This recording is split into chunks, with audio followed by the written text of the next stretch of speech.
క్రీస్తునందు ప్రియమైన దైవజనాంగమా, పరమగీతము 7వ అధ్యాయము 10వ వచనం. నేను నా ప్రియుని దానను, అతడు నా యందు ఆశాబద్ధుడు. ఆశాబద్ధుడు ప్రభువు మన యందు ఎప్పుడవుతాడు?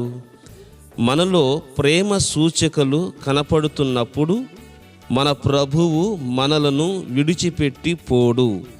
ఇక్కడ షోలమ్మితి తన యొక్క ప్రియుని గురించి చెప్తుంది. నాలో అనేకమైన ప్రేమ సూచికలు ఉన్నాయి. ఆయన ఆమె యందు ఆశాబద్ధుడై ఉన్నాడు.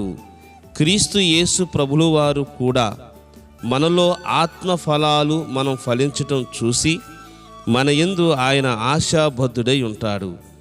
ఆత్మఫలం ఏమనగా ప్రేమ, సంతోషము, సమాధానము, దీర్ఘశాంతము, దయాళుత్వము, మంచితనము, విశ్వాసము, సాత్వికము, ఆశా నిగ్రహము. ఇవి 9 ఆత్మఫలాలు. మనకు ఎన్ని వరాలు ఉన్నా వరాలను బట్టి ఘనత కాదు, కానీ ప్రభువు మనలో చూసేది ఫలాలే. వరాల కంటే గొప్పవి ఫలాలు.